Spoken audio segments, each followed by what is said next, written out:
I thought I was moving into a quiet, tidy little neighborhood in the suburbs, the kind where people wave politely while watering their lawns, where dogs bark at squirrels but not strangers, where you could live out your retirement without anyone bothering you about the color of your garage door or the height of your grass. I wasn't looking for much. After 3 decades with the Bureau Appos, Adi finally earned life of peace and maybe the occasional fishing trip.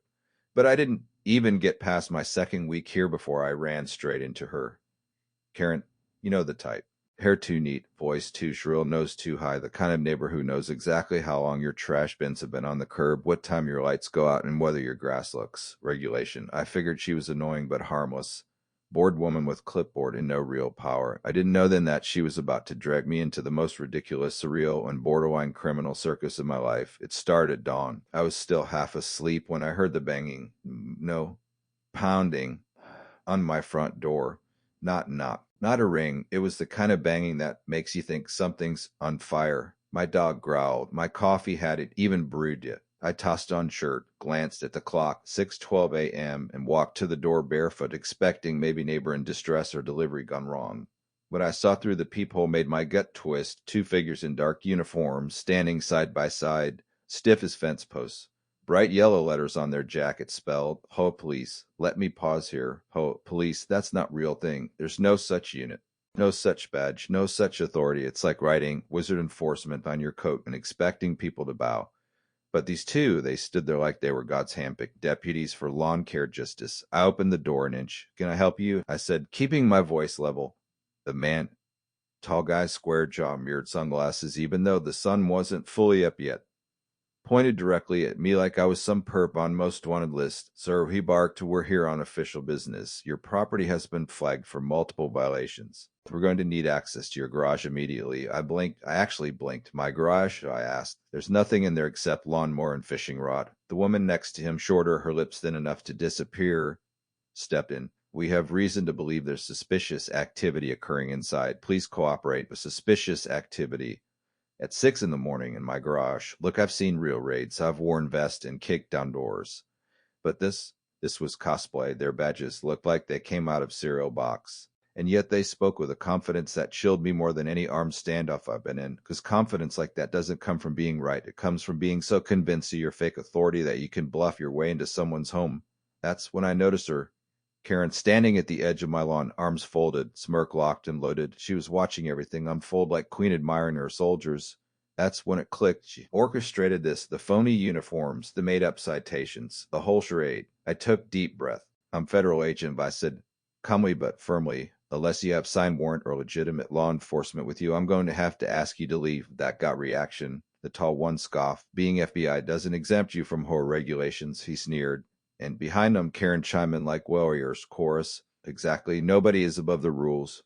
Not even you. Let me ask you something, friend. Have you ever felt your blood boil? Your face stays frozen in polite smile. That's what it felt like.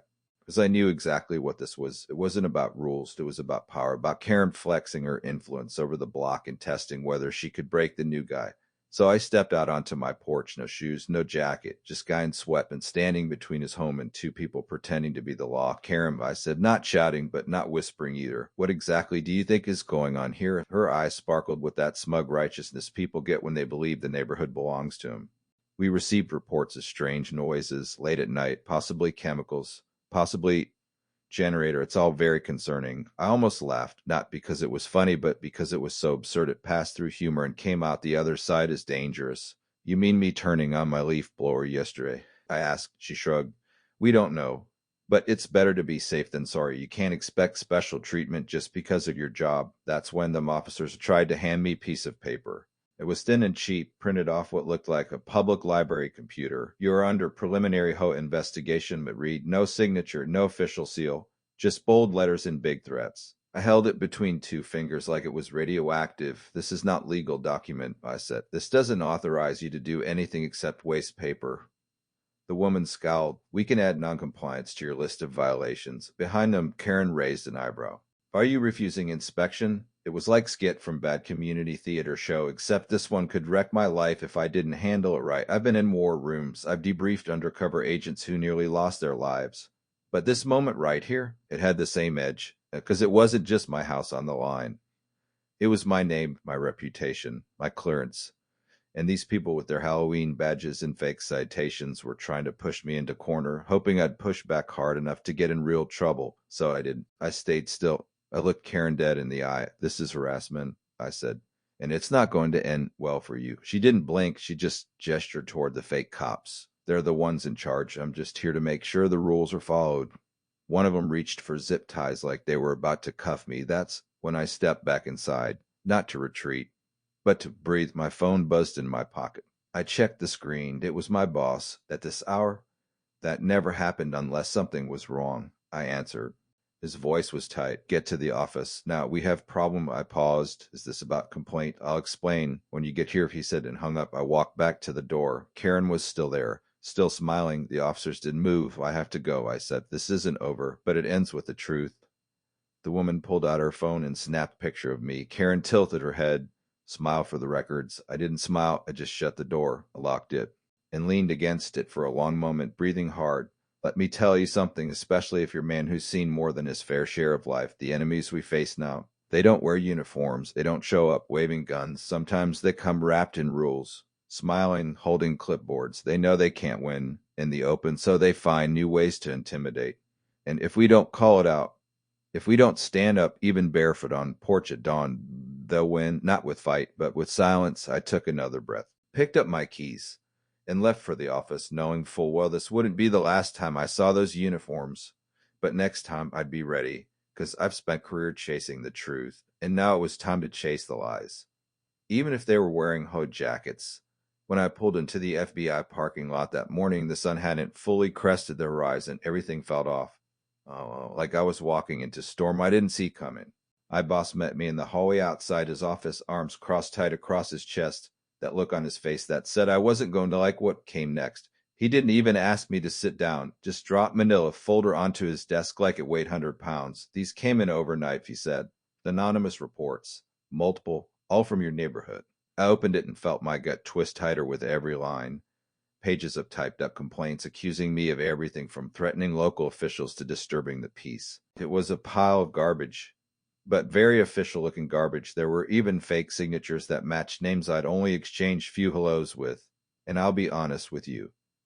Reading that filth, feeling the agency I'd given my life to even considering this nonsense, it burned something deep inside me. I stood there staring at the papers, trying to keep my breathing even. "These are fabricated," I said. "They're part of stunt. Someone's staging fake authority group in my neighborhood, pretending to be HOA police, writing fake citations, and manipulating the residents." My boss looked tired. He rubbed his eyes.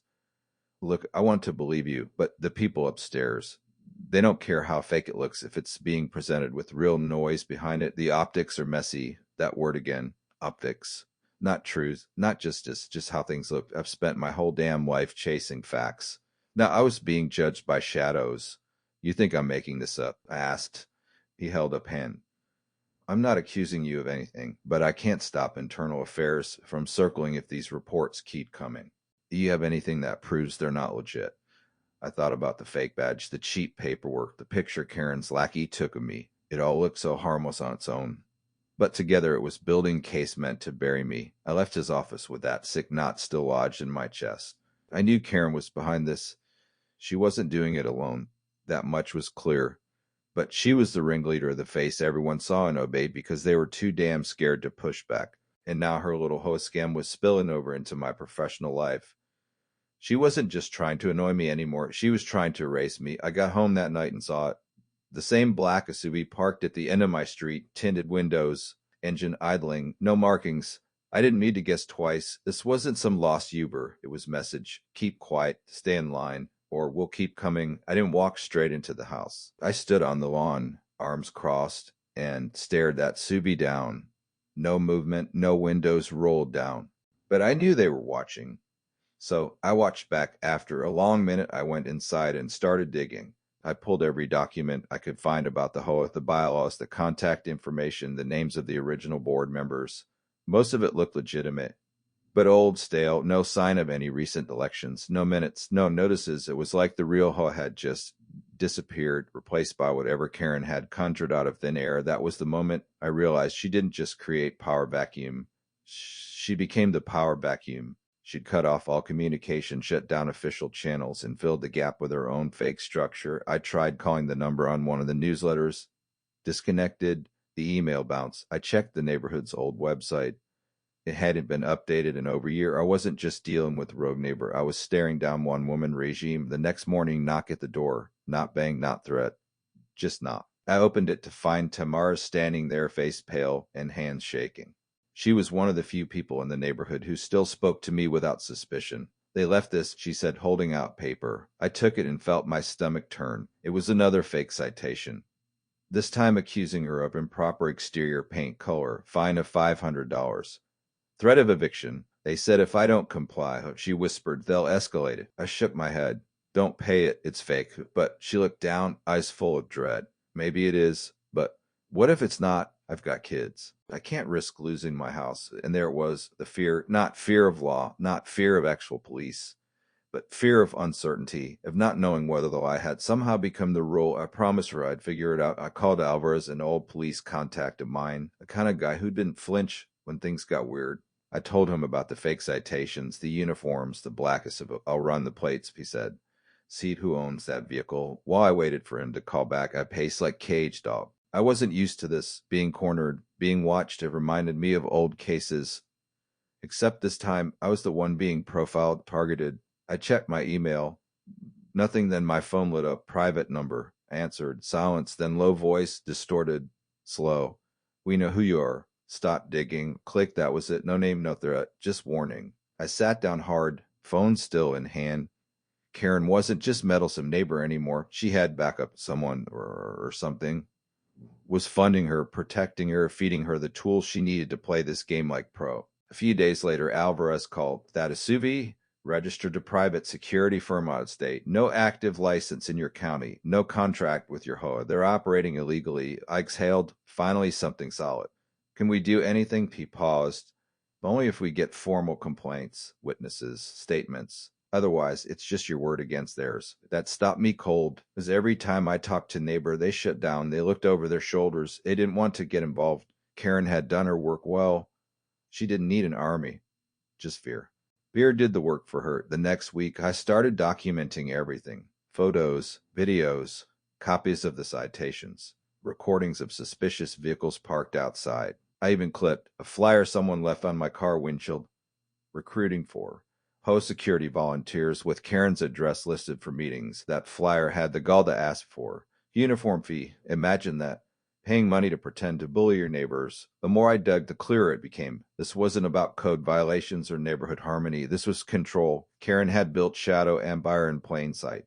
And now she was testing how far she could push it. I wasn't just the first target. I was the test case. One night, Tamara called again. This time she was crying. They told me I have to sign a statement saying you're threatening the neighborhood or else they'll find me again. Or worse. My blood ran cold. Don't sign anything, I said. But she hesitated.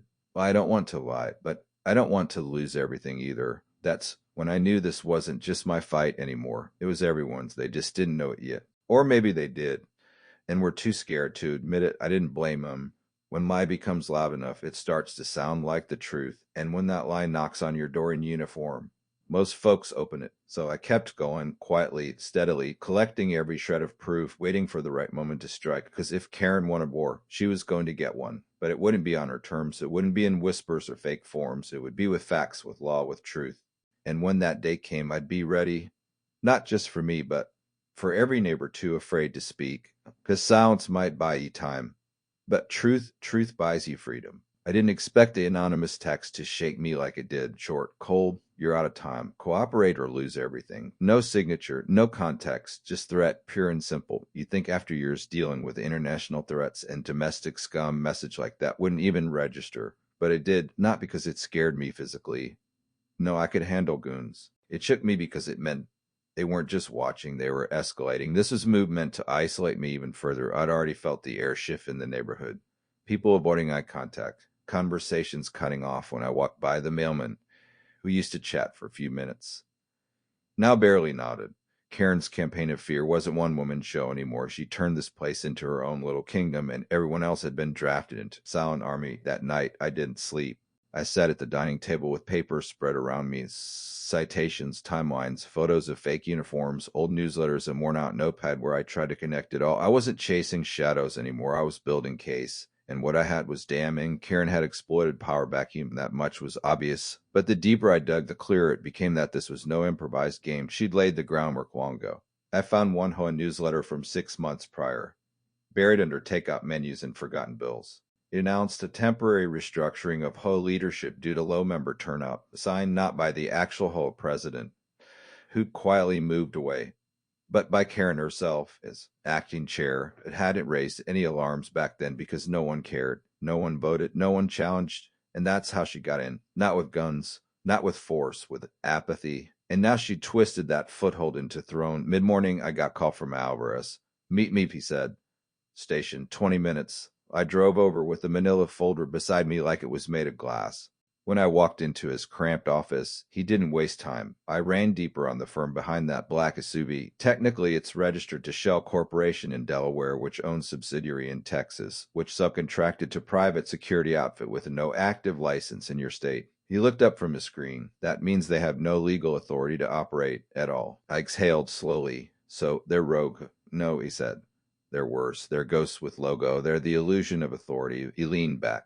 If we can tie them to Karen, through payments, contracts, anything, it all falls apart. That was the catch. Everything tied to Karen lived in the gray space. She never signed her name where it counted. She let fear and other people carry the weight. That's what made her so dangerous. She weaponized the cowardice of others. Alvarez agreed to go on record, but warned that without statements from other residents, formal charges would be hard. I thanked him and left, but something stuck with me. Ghosts with logo. That phrase kept circling my head, because that's exactly what they were. Not real, but just real enough to ruin lives. I got home to find another envelope taped to my front door. It was sealed with an embossed HOA logo that I knew at this point was counterfeit. Inside was a notice of increased surveillance for my property due to continued noncompliance and hostile behavior. A subtle way to say, we're watching you and we're telling the neighbors you're dangerous. This wasn't just about citations anymore. It was about character assassination. Later that afternoon, I noticed movement through the blinds. A man, tall, burly, with walk that said he didn't belong here, lingered near Karen's driveway. He wasn't neighbor, he wasn't friendly, and he sure as hell wasn't from the city. He glanced at my house, spoke into walkie, and disappeared behind the hedge. My skin prickled that they weren't just bluffing. They had eyes on me now, full time, not just patrols, surveillance. I grabbed my camera and caught few quick photos. Then I did what I haven't yet. I called the real HOA, or tried to. The number listed on a flyer from a year ago went to voicemail. The website had vanished. All official links to oversight had gone dead. She'd gutted the entire chain of accountability. No board, no oversight, just Karen. Fabricated police force and fear. That night, Tamara came over. She brought stack of documents. More bogus citations, letters from HOA Legal, and flyer about an upcoming compliance review session to be held in Karen's garage. I kid you not. Her garage. They're calling it mandatory, Tamara said, voice shaking. Anyone who doesn't attend gets fined. That's when the dam in me cracked. No more, I said. We're ending this, but I need you to go on record. You and anyone else who's been threatened, fined, harassed. She hesitated. What if it makes things worse? I looked her dead in the eye. They're already worse. The only thing left is whether we let it win. The next day I drove across town to small print shop. I made 50 copies of flyer that simply read, have you been fined, harassed, or surveilled by unauthorized HOA agents? You are not alone. Contact me. Confidentially. I didn't list my name, just burner number and an email. Then in the dead of night, I walked street to street and slipped them into mailboxes, every single house. It was risky, but necessary. The response was slow at first, just one voicemail. Man named David. Yeah, he said. They said I'd get evicted if I didn't trim my trees by Friday. I didn't think much of it, but I don't know. I guess I'm not the only one. That was the crack. Within days, 5 more, then 8. Then 17. Not everyone wanted to go public, but they all agreed. Something had to change. They were fed up, not just with Karen, but with themselves for letting it happen. And here's where I need to say something directly to you. Yes, you, maybe you're reading this and thinking, why not just move, or why even care? Let me tell you something. You don't give up your home to bullies. You don't give up your dignity to women with fake badge and power complex. You stand, you dig in, and you fight, not with fists, not with fear, but with truth, with light. Because if you don't, And this whole country turns into little Karens with little M-bars, and the rest of us just nod and pay up. And I don't know about you, but I didn't work my whole life to grow old in place where lies wear uniforms and call themselves law. That night, I couldn't sleep again. But this time, it wasn't dread. It was fire. We had numbers now, proof, stories. All I needed was matched, so I made a decision. I wasn't going to wait for Karen's next move. I was going to make mine. And when it came, I'd make damn sure the entire neighborhood saw her for what she was. Not guardian of order, but fraud built on silence and fear. She wanted fight, and now she had one, but this time I wasn't fighting alone. I woke up the morning of the community center meeting with the kind of nerves I hadn't felt since my first undercover assignment, the kind where your body knows something big is coming even before your mind catches up. I'd already laid the groundwork, gathered the flyers, the citations, the photos, the neighbor statements. Tamara had agreed to speak if it came to it. Alvarez was informed. I even had recorders stitched inside my jacket, just in case things went south. But all the prep in the world couldn't change the fact that tonight I'd be walking straight into Karen's lion's den. The flyer had been slipped into every mailbox 2 days prior. Neighborhood emergency compliance meeting. Mandatory attendance, it said in bold. Below that, a list of community risks followed by Karen's name in big letters. Facilitated by Karen Garrett, acting HOA chairwoman. No official board, no legal approval. Just Karen and her audacity printed in Times New Roman.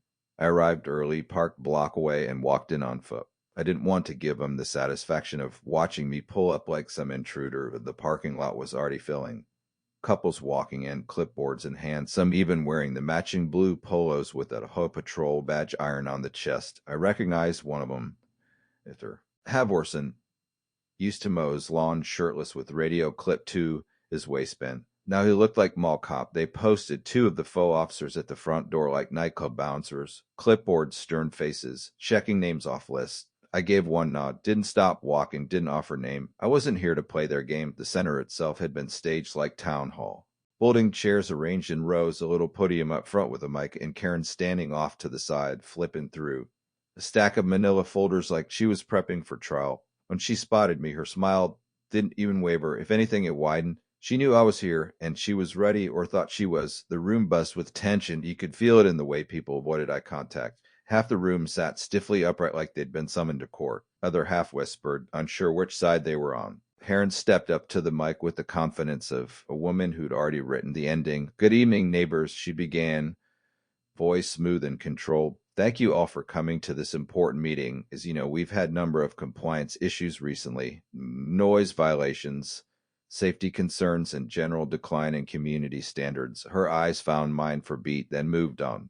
"We're here tonight to discuss the new enforcement measures we've implemented through our HOA Patrol initiative." She gestured toward the 2 uniformed figures standing at the edge of the room, hands behind their backs like they were waiting for someone to resist. "These brave volunteers have worked hard to restore order and accountability to our streets," she continued. "But unfortunately, we've encountered some resistance." That was my cue. I stood up. "You mean people refusing to hand over money to fake police force?" The room turned like wave. Karen's mouth twitched, but she held steady. "Excuse me," she said coolly, "but I'd appreciate it if questions were held until the end." "Not question," I said, stepping into the aisle. "Fact, these volunteers aren't sanctioned. They're part of private security group with no legal standing. And Karen here, she's been using fake documents, unlicensed threats, and community fear to build fake regime." Murmur spread. One of the fake officers took a step forward. I pulled out my badge. "Federal agent. Don't move unless you want this to turn into a very different kind of meeting." He froze. Karen tried to regain control. "Please, let's remain civil," she said, stepping away from the podium. "This is exactly the kind of disruption we've been trying to prevent. He's only trying to stir chaos." I reached into my coat and pulled out copies. Real ones, the flyer recruiting for her private patrol, the bounce HOA emails, the complaints from residents. I held them up. "These are your documents, Karen, your threats, your fines. You printed them, you distributed them, you collected money. And now you're trying to silence the people who saw through it." Someone from the crowd shouted, "Let him speak." Another, "Is this true?" And then the tide turned. Man near the front, David, one of the few who'd called me, stood up and said, "Well, I got fined for flag on my porch. Said it was too bright. I paid $200 because I thought it was real." Then tomorrow, they told me I'd be evicted if I didn't sign complaint against him. I refused. And the next day I got a letter saying I'd been flagged as hostile. It was like dam broke. One after another, neighbors started rising, complaints, threats, money taken, fear instilled, and all of it traced back to Karen. Karen's face went from smug to pale. She reached for her stack of folders as if to summon some document that could save her. That's when Alvarez walked in, uniform sharp, badge gleaming. He walked up to the podium like he owned it. Erida, he said. You're under investigation for impersonating legal authority, extortion, and operating an unlicensed security organization. I need you to come with me, Karen sputtered. You can't arrest me. I'm the acting chair. He held up printed document, the one that showed her shell security firm, her signature buried in the fine print. You forged the bylaws. You used HOA funds without approval. And you enforced compliance through unauthorized means. That's not acting chair. That's criminal conduct. He cuffed her right there. Dead silence in the room. Some stared, some recorded. Most just sat there, stunned that the curtain had finally dropped. As Karen was let out, she turned to me. You think this changes anything? She has people like you don't win. You just delayed the inevitable. I didn't respond. I didn't have to, as the crowd did. Few clapped, few cheered. And one neighbor I didn't even know said out loud, we let it happen, but no more. After the meeting, I stayed behind, answering questions, showing people the real bylaws, pointing them toward legitimate HOA resources. Tamara came up, eyes wet but smiling. I thought we were alone, she said. I shook my head. We were never alone, just afraid. She nodded, then walked away, her shoulders a little straighter than they'd been in weeks. Over the next few days, the fake uniforms disappeared, the citations stopped, and the black SUV gone, just vanished. I handed over my files to Alvarez, the real HOA. What was left of it began the slow process of restarting, elections, oversight, real transparency. I went back to work at the bureau with my head held high. My boss gave me not I hadn't seen in months. Respect, vindication. And though the internal inquiry hadn't completely disappeared, the wind had shifted. Truth had changed the story. Here's the thing. Evil doesn't always kick in the door with guns blazing. Sometimes it rings the bell wearing smile and carrying clipboard. It thrives when good people stay silent, when neighbors decide it's easier to nod than to stand. Karen wasn't mastermind. She was just the first to realize how fragile the system really was. All it took was vacuum. All it took was fear, but not anymore. Not on my street, not in my neighborhood. And if you're reading this, if something like this ever starts creeping into yours, don't wait, don't rationalize, don't hide, push back loudly, proudly, because that's how tyranny dies, not with noise, but with neighbors finally speaking up. Few weeks passed after the takedown at the community center, and while the dust had settled on the surface, the undercurrent was still rippling. The fake HOA patrol uniforms were gone, yes, and Karen was out of the picture, charged, awaiting trial out on bail, and ordered to stay clear of the neighborhood. But that didn't mean the storm had fully passed. You see, it's one thing to pull weed from your yard. It's another to get the roots. And Karen, she didn't plant herself. She was cultivated, backed, enabled. I knew that deep down from the start. The silence from the official HOA board hadn't just been fear. It was disappearance, total abandonment, almost like someone wanted her to fill that vacuum. And the way the private security firm folded so quickly when the investigation began. It reeked of cover-up. The sous vide, it had vanished too clean. No trace, no retaliation, just silence. And in this line of work, silence doesn't mean peace. It means something bigger is hiding. I got my first clue a few days later when I received a letter. Not an email, not voicemail, but an actual letter, handwritten, no return address. Inside was single sentence.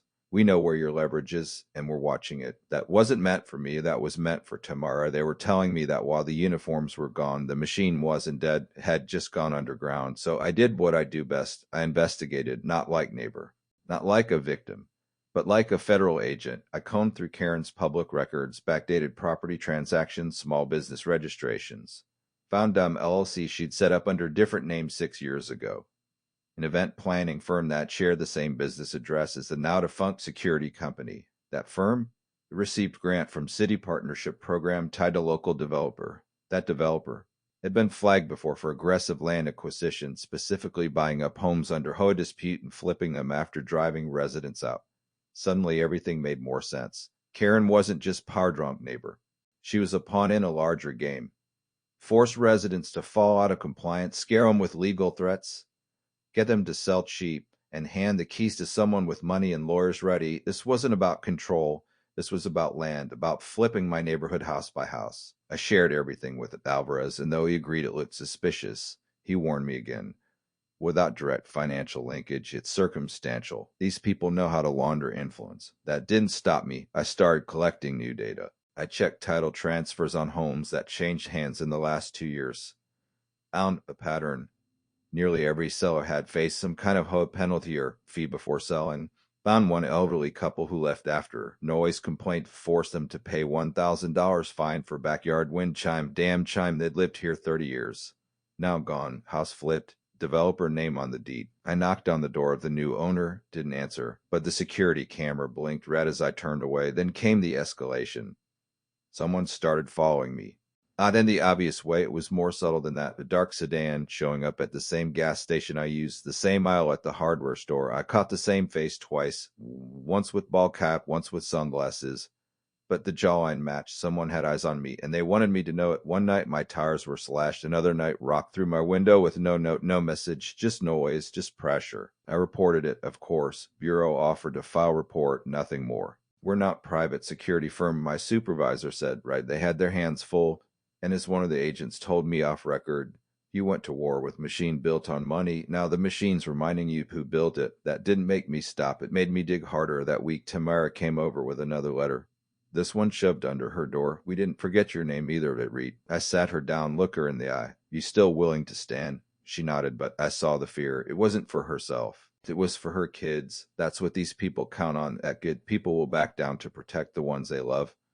And let me tell you something. I don't fault anyone for choosing family over justice. But sometimes you don't get to choose. Sometimes the line finds you. That was the night I decided to go public. Not just neighborhood level, real public. I called local journalists I trusted. Old school guy named Brenton who used to report on political corruption. Gritty, skeptical, but fair. I gave him everything. The documents, the citations, the property flips, the shell companies. He didn't say much during the meeting, just nodded and took notes. You know what you're kicking right, he finally said. This isn't Karen anymore. This is money, lawyers, influence. I nodded. That's exactly why it has to be exposed. He ran the story 2 weeks later. Front page of the local paper. Neighborhood under siege. How fake authority-fueled real estate power grab. The response was explosive. People started calling the hotline set up by Alvarez's department. Residents from other neighborhoods came forward with similar stories. Suddenly, Karen wasn't one-off. She was part of network, a model, a prototype. And someone had been fine-tuning it for years. Within days, subpoenas were issued, the developer bows. This office was raided, the security firm's contracts frozen. Quiet city investigation turned into loud federal one. Turns out the deputy director Karen had once bragged about being related to. He resigned. Quickly, at health reasons, the memo said, right? Internal affairs stopped asking questions about me after that. My boss called me into his office with smirk I hadn't seen in months. Looks like you were right, he said, handing me letter, reinstatement, clean file. Formal apology from the Bureau. I didn't frame it, but I did read it twice, and as I walked out of his office, I finally exhaled the breath I'd been holding for months. The neighborhood changed too, slowly. Genuinely, neighbors started talking again. Real HOA elections were held. Tamara ran for board seat and won. First meeting she held was about setting rules with the community, not on them. As for me, I stayed. Maybe that's what surprises people most after everything. After the threats, the sabotage, the rock through my window, I stayed, as this was still my home, my street. I flagged flying out front, and I wasn't going to let fear change that. I tell you this story not for sympathy, not for applause, but because you need to know these things can happen, not just in some big city, not in some foreign country, right here, on your street, in your backyard. And they don't start with violence. They start with silence, with one person getting away with something small, then something bigger, and before you know it, the house next door is sold, the rules change, and someone in cheap uniform tells you you're breaking them. But you can push back. You have to, because freedom isn't lost in revolutions. It's lost in whispers. And if an old fed like me can drag the truth into the light, so can you. So stand your ground, know your rights, help your neighbor when it counts. And when someone knocks with badge that doesn't shine right, ask questions, demand proof. Because if we don't guard the line, one day we'll wake up and realize it was never ours to begin with.